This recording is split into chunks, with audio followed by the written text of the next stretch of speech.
into the actual presentation mode here. Does everything look okay from your end, Jeff? Yes. Okay, awesome. So as mentioned, I'm Allie. I'm a third-year master's student at the Integrated Biosciences program here at UMD, and my research is in collaboration with Hawk Ridge Bird Observatory. So tonight I'm going to be talking about my ongoing research involving dark-morph red-tailed hawks in Minnesota, especially birds seen during migration and the wintering grounds here in the state. And specifically what we're really interested in is getting to know where these dark-morph red-tails are originating from phylogenetically, as in what subspecies they're most similar to, and where they're originating from geographically. So where they're going to return to for the breeding season. And one of the reasons we're conducting this research is that dark-morph red-tailed hawks are not a common sight in the eastern portion of this species range. And so raptor enthusiasts are super interested in understanding more about these individuals we see in the eastern portion of the range. And I will jump into all of those nitty-gritty details as the time goes on, but right now I'll just set the stage for you and outline what we're going to be talking about today. So I'll start off by talking about interspecific plumage variation and what factors are associated with it. I'll then introduce important aspects of red-tailed hawk subspecies, kind of where they're located, what they're looking like, and the certain ones that we're interested in for my project.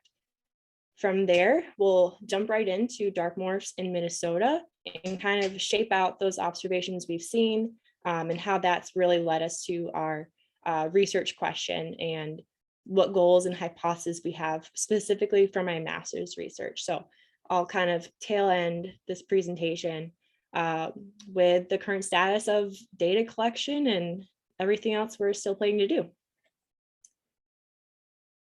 Okay, so I just got a notification. My internet is unstable. I apologize if that interrupts anybody. And I do want to mention as well, if you have any questions, feel free to type in the chat. I'll be happy to answer all of those when I'm done with the talk. Okay, so as I said, we'll start off with intraspecific plumage variation. So what this means is plumage can vary within a single species, and this is a key concept that my research is founded on. So in the red-tailed hawk's case, intraspecific plumage variation is really prominent. So here in Duluth, during fall migration at Hawk Ridge, we observed so many different red-tailed hawk plumages throughout the season. And not only are we observing how the red-tailed hawk plumage changes throughout the season, we're getting a better idea of perhaps subspecies that are moving through this range. All in all, we can kind of piece together a story of migratory phenology, asking questions like, are we seeing transitions of plumage types throughout certain times during migration? If yes, when do they occur? Or questions such as if we're seeing dark morphs in Minnesota, what time of year are we seeing them? Okay, so in order to answer some of these questions, it's important to first understand what factors are associated with intraspecific plumage variation. And when it comes down to it, there's a lot of complicated factors at play, such as natural selection, adaptation, genetics, evolution. And I'm not going to dive into all of that right now, but just know that this is kind of what it comes down to at a more fine scale. More tangibly, we can really see how sex, age, color abnormalities, polymorphism, and subspecies really associate with plumage variation in species. So just to give a few examples, the rose-breasted grosbeak are sexually dimorphic species. We see that males and females have different feather colors and patterns. And so we know that sex is a factor associated with this plumage variation in that species. Another example, this time for age, is that maybe the males and females look alike. They have identical plumage, but throughout a species life cycle, age can have different plumage. So for example, a sharp-shinned hawk, hatchier, like a one that was just born, will have different colors in its plumage, different patterns in its feathers compared to an adult sharp-shinned hawk. We also have occasionally awesome color abnormalities like leucism or albinism, and this causes a bird to look really different from its counterparts. Then we have polymorphism. And so what this means is essentially there's individuals within a species that have several different forms or color morphs. You also might hear me say color polymorphism here and there. Lastly, we have plumage variation distinguished among subspecies. So what we're going to really focus on for this talk is polymorphism and subspecies and how these two factors really associate with interspecific plumage variation in red-tailed hawks. Okay, so as I mentioned, polymorphism, aka color morphs, occurs a lot in species, especially red-tailed hawks. We also see it in other bootios like rough-legged hawks. We can see it in great horned owls. Typically, when we talk about color morphs, we're talking about a light or a dark plumage, also known as a light morph or a dark morph. One cool fact I actually learned recently was that this study here by Allie et al. Found that 334 species of birds, so about 3.5% of all birds, show color polymorphism. This group of scientists also found that color polymorphism is probably evolving under selective pressures linked to bird detectability. So bird detectability in regards to variable light conditions during their active periods. So we're seeing that if there are certain colors based on how visible they might be to prey, predators, or competitors while they're out hunting and foraging.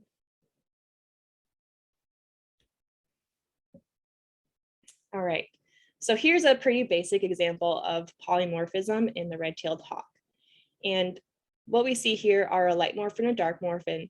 And just to be clear, technically there's an intermediate rufous morph, but we'll kind of just stick with these two extremes for the purposes of today's talk. In general, we see that our light morph birds have a white ventral coloration that easily showcases their classic red-tailed hawk markings, such as a belly band, the patagial markings, the shoulder markings. Dark morphs, on the other hand, technically have these things, but it's a lot harder to see due to the overall darkness of their ventral coloration. Okay, so one other important factor I mentioned that associates with plumage variation in a species is the concept of subspecies. And so there's a lot that's kind of at play here. Typically, subspecies are defined based on morphological differences and ideally molecular differences. What we see is that other factors like reproductive isolation, climate, habitat, all associated with different geographic locations can drive the evolution of subspecies lineages, thus showcasing perhaps different plumages within those subspecies. The dark-eyed juncos is a great example of plumage variation across subspecies, and we can see that here on some of these figures I presented. Researchers' credit is at the bottom, of course, I did not make these at all. But what we can see here is that there's many different subspecies of junco, and the plumage of each subspecies definitely varies.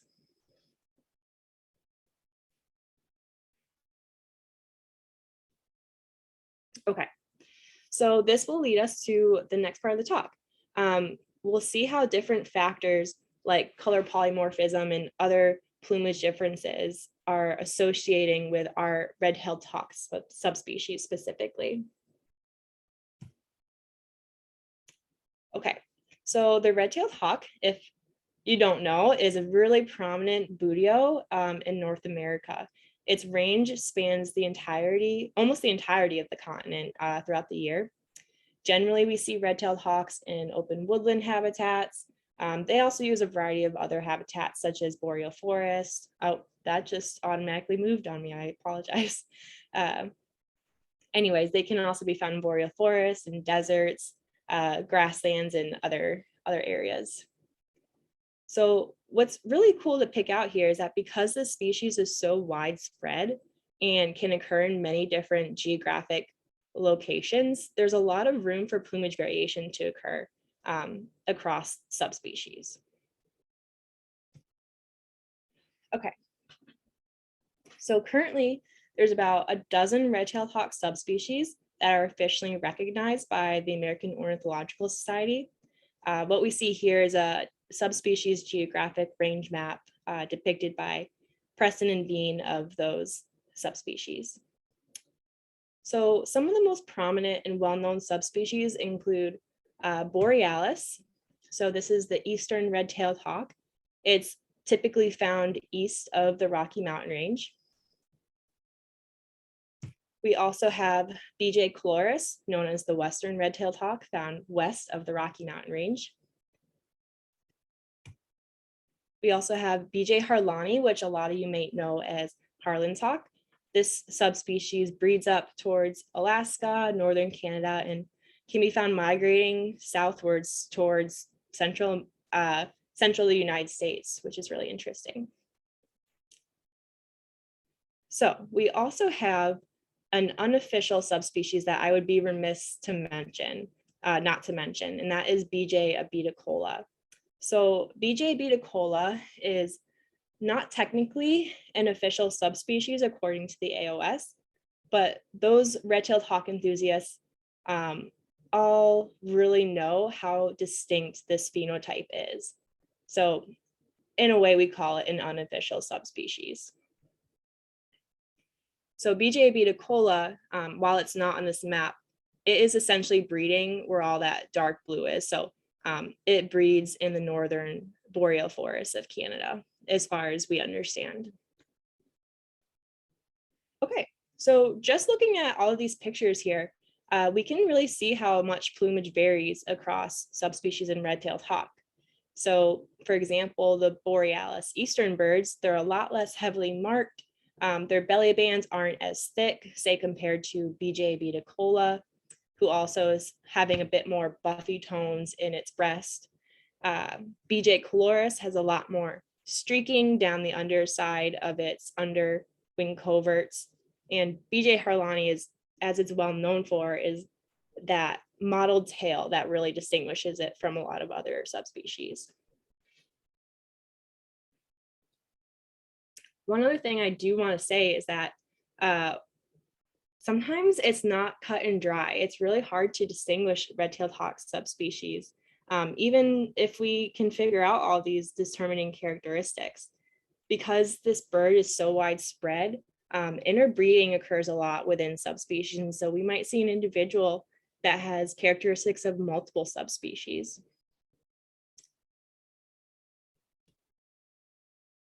Okay. As I mentioned, we also see polymorphism in red-tailed hawk, and this can be subspecies specific. But I do want to clarify that color morphs can be associated with a subspecies, but it doesn't mean that that color morph is always going to define a subspecies.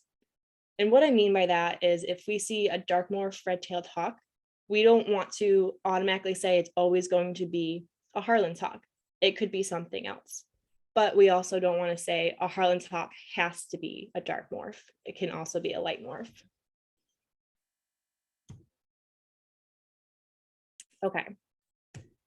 So in terms of polymorphism across subspecies, our Harlan's hawk and our western coloris redtail, they are both polymorphic, meaning we can see light morph and dark morph occurring in these subspecies.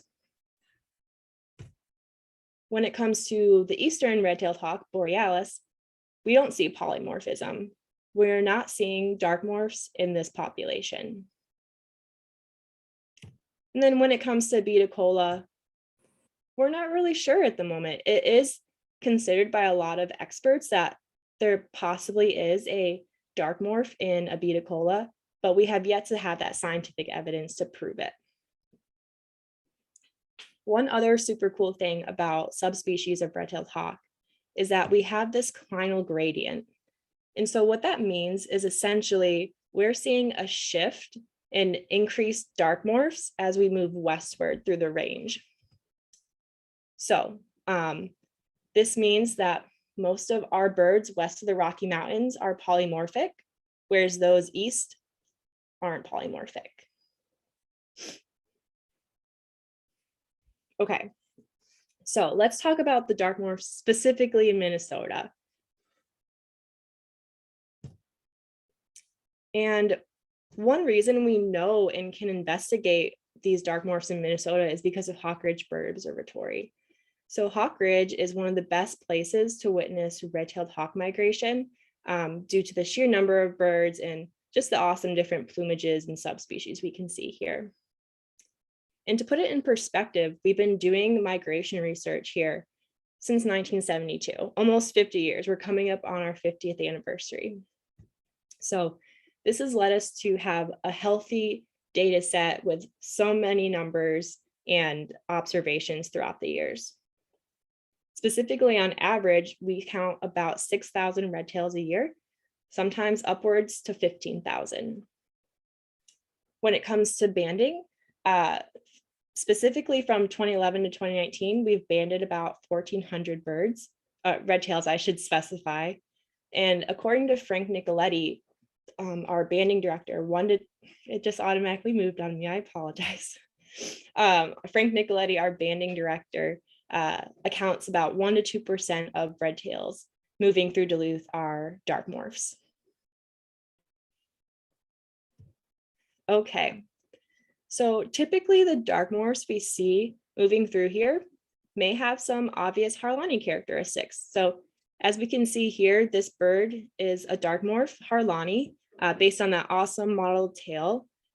Typically, we really don't see colorous Dark-Morphs out here, and just in general, we really don't see colorous birds moving through Duluth.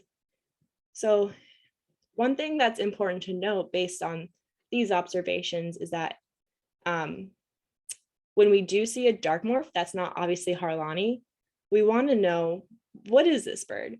And in reality, it's difficult and most times impossible to ID a Dark-Morph down a subspecies unless it's obviously a Harlani. So that leads us to ask, when we find a bird that looks a bit more like this in Minnesota, what do we want to call that? And just to put this in perspective, this bird was captured last February on the wintering grounds in the Twin Cities. So I'll talk more about this bird later. And as you can see, the tail is a lot different from that bird on the previous slide. That is definitely not a Harlan's tail. Okay, so right here you see another example of a non-Harlani Dark-Morph.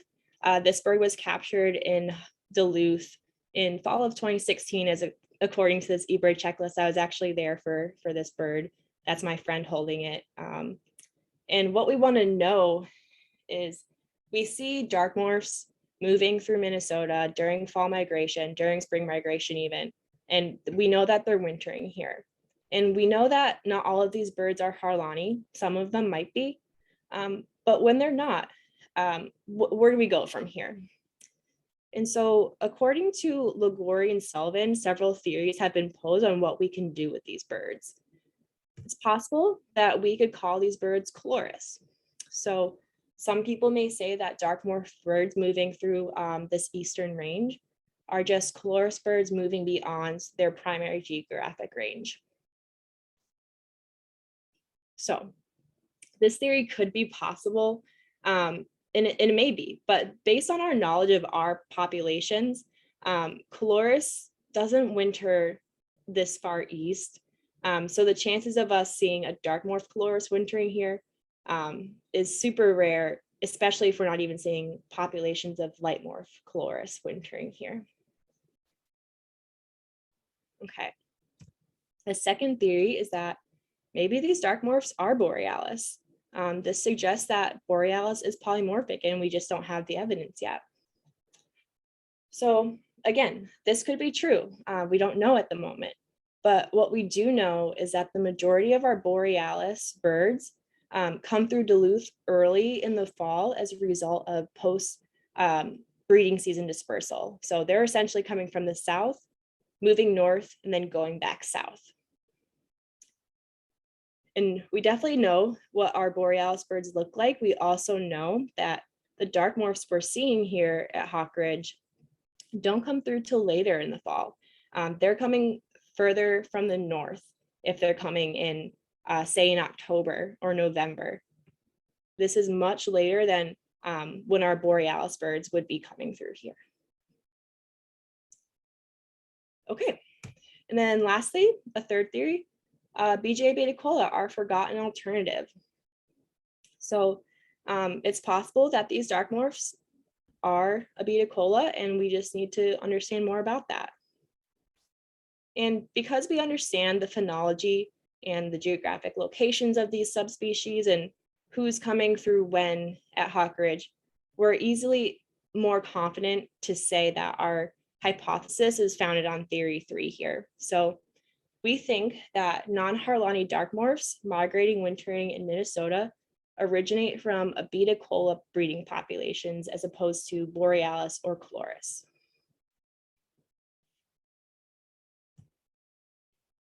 Okay, with that being said, it's time to get into what we've been doing so far to really hopefully support this hypothesis.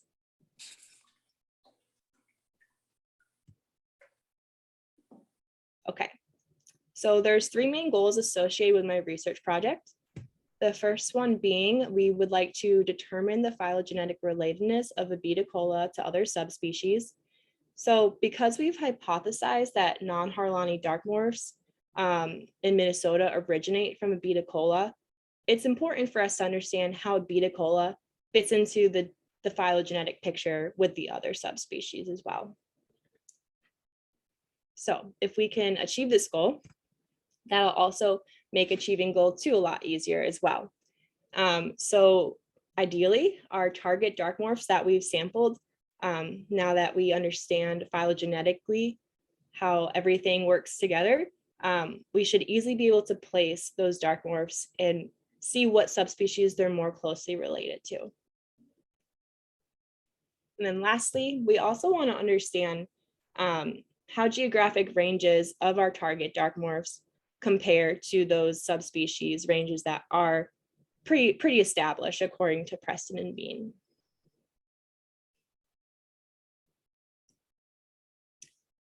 Okay, so ultimately what we want to do to be able to achieve goals 1 and 2 is compare reference phenotypic, genotypic, and geographic data from migratory populations from established breeding populations.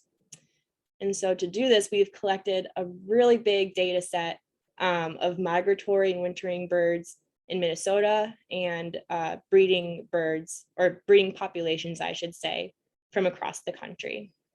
Oh, it keeps moving on me. I'm so sorry. Okay, so from 2019 to 2021, we were able to sample 137 individuals migrating through Hawk Ridge and a couple wintering down in the Twin Cities. Altogether, we have samples for 6 dark morphs. So throughout the summer of 2021, we were also able to collect data from 169 individuals. Some of these not all being from 2021, but from archived collections. And all of this data came generously from the hard work of different staff at rehab centers, vet clinics, and research labs.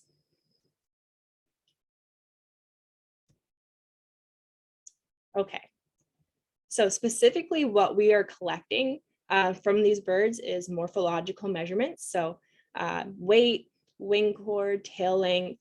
Specifically, I wanted to see unfeathered tarsus length, scoot density, culmen length, and halix length. Okay. Another type of data we collected is plumage photos. So we wanted to be able to capture images of as many birds as possible, specifically of their entire front, their entire back, as well as close-ups of the head, the tail, and upper and undertail coverts.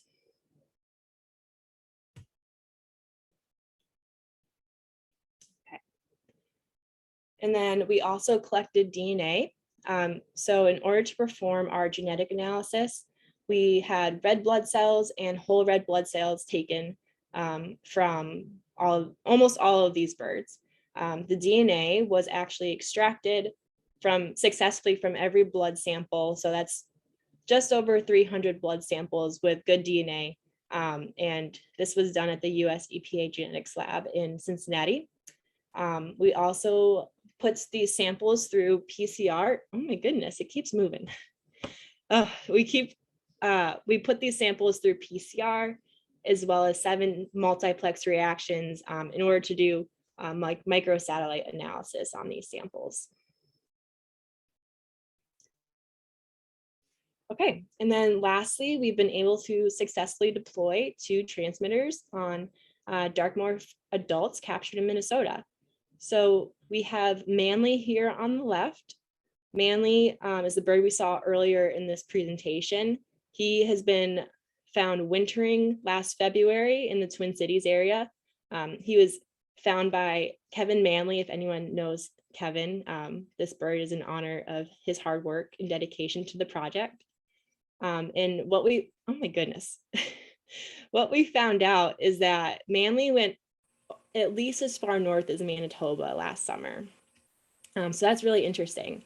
I don't think he's bred there yet because he was a younger adult when we found him, assuming it's a him. Hopefully we'll get a similar migration and breeding range next year. But one thing that is really cool is that Manly came back and has returned to the same wintering grounds that we found him in. So it's really pretty remarkable what these birds can do. And then on the right side here, we have Trudy. So Trudy was migrating along the North Shore near Duluth this fall. Trudy was caught by our friend Frank Taylor, and Frank Taylor wanted to name Trudy after his wife, Trudy. And so what we found out after putting a satellite transmitter on her is that within a week, Trudy made it just north of Indianapolis in Indiana. And she stayed there, as far as we know, for the winter. And I just want to point out, thanks to Cellular Tracking Technologies for all of their support and funding efforts to get these transmitters out. Okay, so a lot's been accomplished so far. Data analysis is really the next big priority for this project, and I really wish I had some data and results to show you all. But please stay tuned because I will have something to share this coming year. And ideally, I will also be deploying 3 more satellite transmitters on non-Harlani adult Dark-Morph. So if you have any sightings or any leads, please let me know. I really haven't had any leads this winter, unfortunately, but there's still time. So with that being said, I'll also be finishing up my master's research, fingers crossed, this coming year, hopefully by the end of the summer. And this research will ideally be published and be available for the world to see. Okay, and then before we go into the question section, I just want to thank all of these people and organizations, especially Hawkridge. Frank primarily has really been the mastermind behind this project and the foundation that's allowed myself and many others to perform research at the Ridge. As well as everyone else at Hawkridge, I really thank you for your help. Everyone at UMD, including my advisor, Matt Ederson, and my lab group who helped me collect a lot of blood. Granting agencies such as the Minnesota Ornithologists Union, Sabahola Grants Program, and the Bell Museum Dayton Fund, and a list of so many other people's I really couldn't have done this without. And at the end of the day, I do want to dedicate this project to Jerry Liguori, who recently passed and was probably the world's best expert on red-tailed hawks. And again, thanks to the birds as well, and you for coming. So with that, I would like to open it up for questions. And if you would rather email me, here's my address. And thanks for listening.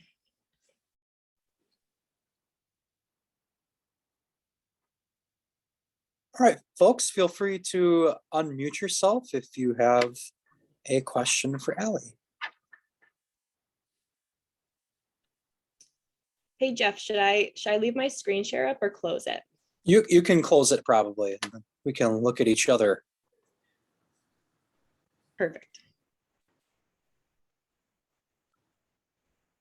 Allie, this is Elois. Mhm. Are you finding any other variations with all these different colors in behavior or eating patterns or anything else other than just what they look like? Yeah, that's great. And so we don't have much data on behavior. In terms of behavior, people have theorized that Dark-Morphs tend to occur more commonly in more densely wooded habitats. So they can move around in the woods more carefully, be a bit more discreet when hunting prey.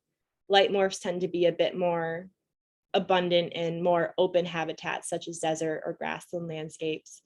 Other things we are looking at that I haven't really touched on today is that we want to see how morphology differs across these birds. So one thing we're hoping to see is that do our birds coming from further north, do they have shorter tarsi, meaning are their feathers kind of coming down a bit longer on their legs?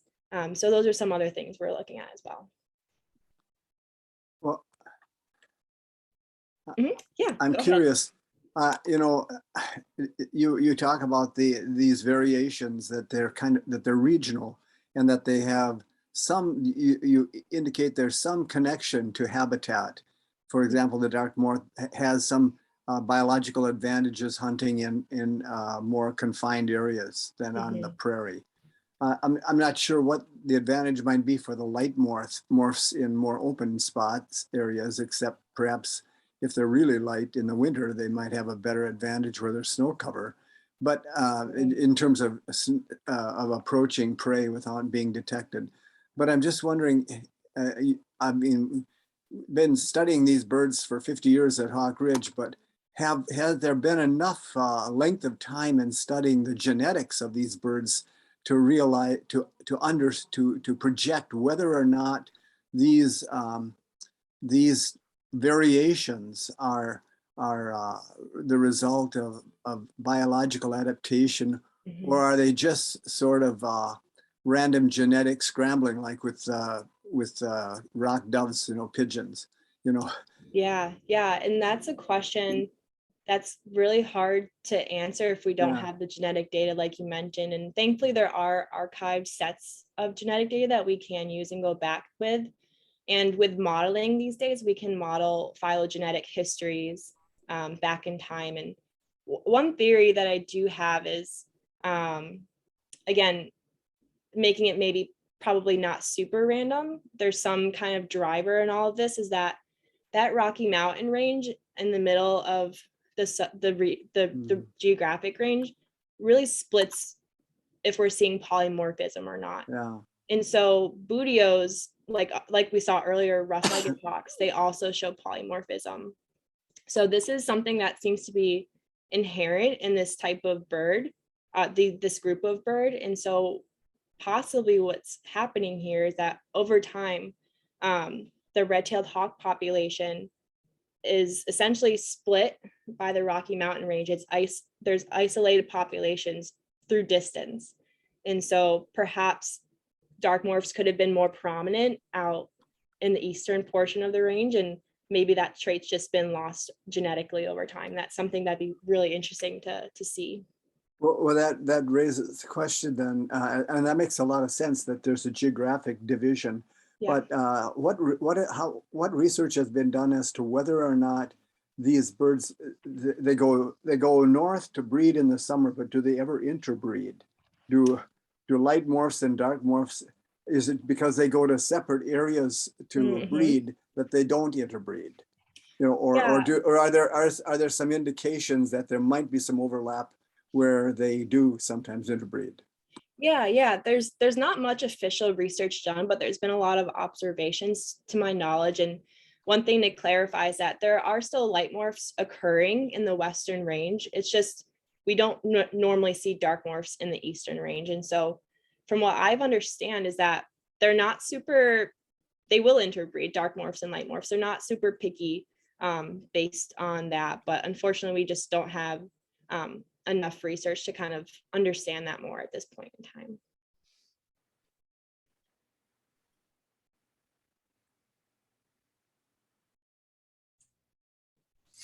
Allie, nice presentation. Hey, I have a technical question for you. Mhm. With tracking, at what point in time do you think you guys will jump into RFID tag tracking versus that GPS long collar that or long antenna that sticks out the bird? I don't know if you guys have seen those, but they're like the size of a postage stamp now, and they're read off satellites, and it's just every bit as accurate as what you're doing now. Mm. Probably a heck of a lot cheaper too, I think. Oh, okay. Well, that's good to know. Yeah, we ended up going with these satellite transmitters for a couple of reasons. One, Frank Nicoletti, the banding director, has a really good relationship with that company. Two, and they were able to get us a really nice deal.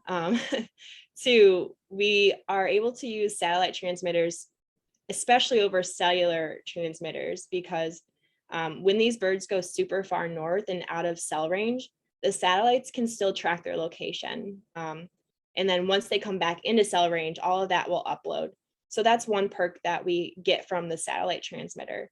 I don't actually know much about the RFID tags, but would be curious to know more, especially if they're lighter and cheaper. They're tiny. I mean, they're like the size of a postage stamp, literally, and they are satellite based. Actually, look Oh, them up. okay. They are the new rage in wildlife tracking and wildlife. Everybody's using them. They're going that direction anyway. Maybe that's why you're getting a deal on the existing ones, because they're phasing those out, is my guess. But you should ask Frank about that, or you guys should look into it. It's the cool new thing that's out there. Yeah. Do you know the name of the companies that produce those? You know, if you would just Google RFID wildlife tracking, you'll find, I want to say it's a French satellite company who runs all of them, but nonetheless, they're out there and they've been around for a few years now, and they are minuscule. Lots of people are starting to use them. So they're Awesome. really cool. Thanks, Eric. Mhm.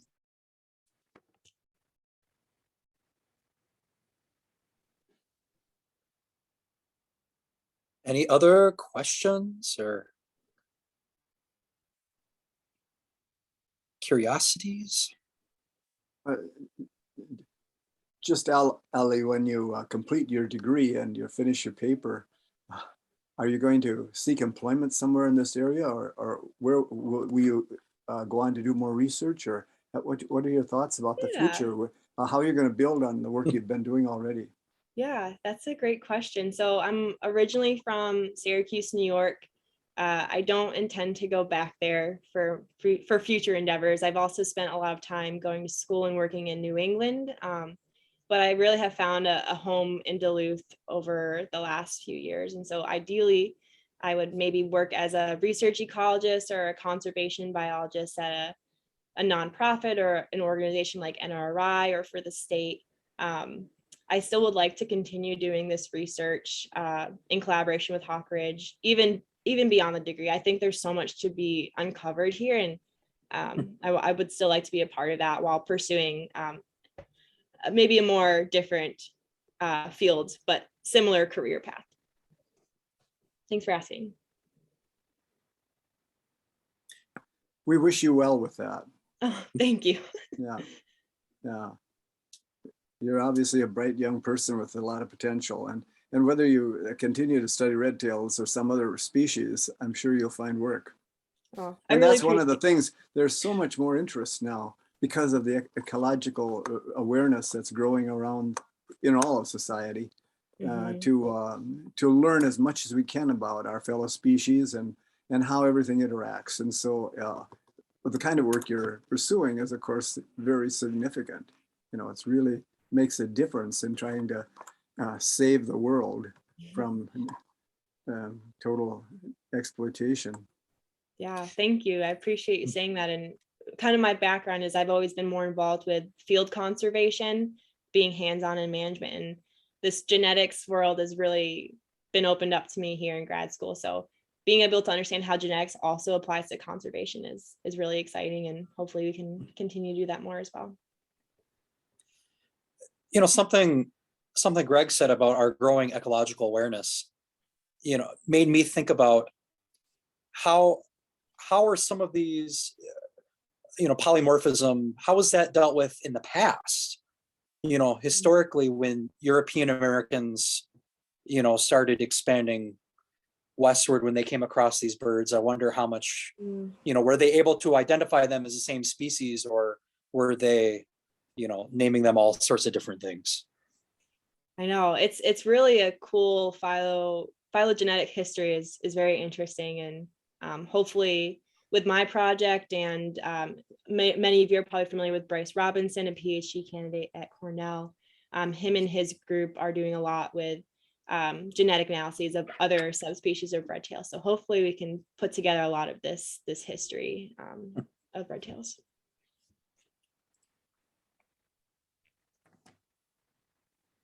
Unfortunately, I expect in the past generations, Jeff, most people who saw them shot them. Well, yeah, especially if they were the only one left, because that's what you do. Yeah.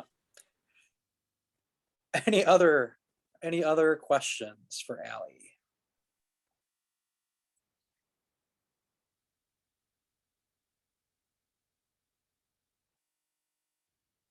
All right. Well, thank you for, was that somebody chiming in? Okay.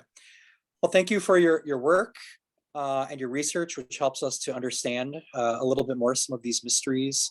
And thank you for the work that you will do in the future, which is going to be very important. And best of luck with the rest of your studies. Thanks, Jeff, and thanks everyone for having me tonight. I really had a lot of fun. Are you going to take part in the spring bird count with Frank up at East Skyline Drive? Unfortunately, Frank won't be there this spring, but I will be there every now and then to check it out. Okay, maybe we'll see up there in the spring. Yeah, absolutely. Good. Great talk Great. and best of luck. Thank you. Have a good night. Yeah, thank you, everybody. Thank you. And just to note that this was kind of an odd month. We met the third Thursday of January, but we're back to our regular second Thursday of the month beginning in February. So yeah, keep on the lookout for more information about February's program, the second Thursday of February. Have a good night, everybody. Keep staying safe and well out there. Thank you, everybody. Thank you. Take care.